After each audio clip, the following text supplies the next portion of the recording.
Hello दोस्तों, राधे राधे। मैं माला प्रजापति हमारे यूट्यूब चैनल में सभी दर्शकों का स्वागत करती हूं, अभिनंदन करती हूं।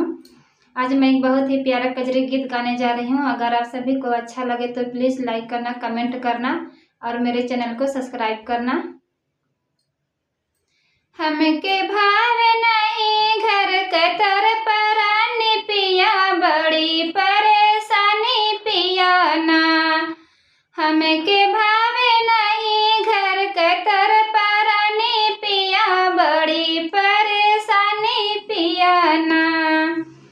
तुहरी बहन हमरी ननद करे काम नहीं धंधा, तुहरी बहन हमरी ननद नहीं करे काम धंधा। उनके भेज दिया ससुराल भरे पानी पिया, बड़ी परेशानी पिया ना। उनके भेज दिया ससुराल भरे पानी पिया, बड़ी परेशानी पिया ना।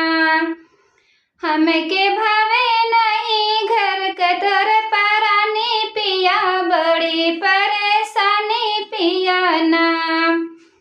हमारी बहन तुहरी साली वो तो बहुत निराली, हमारी बहन तुहरी साली ओ तो बहुत निराली। लाई देत्या चुनारी रंग धानी पिया, बड़ी परेशानी पिया ना।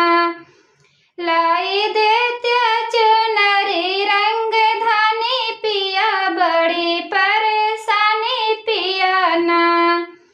हमके भावे नहीं घर कतर परानी पिया, बड़ी परेशानी पिया ना। तुहरी अम्मा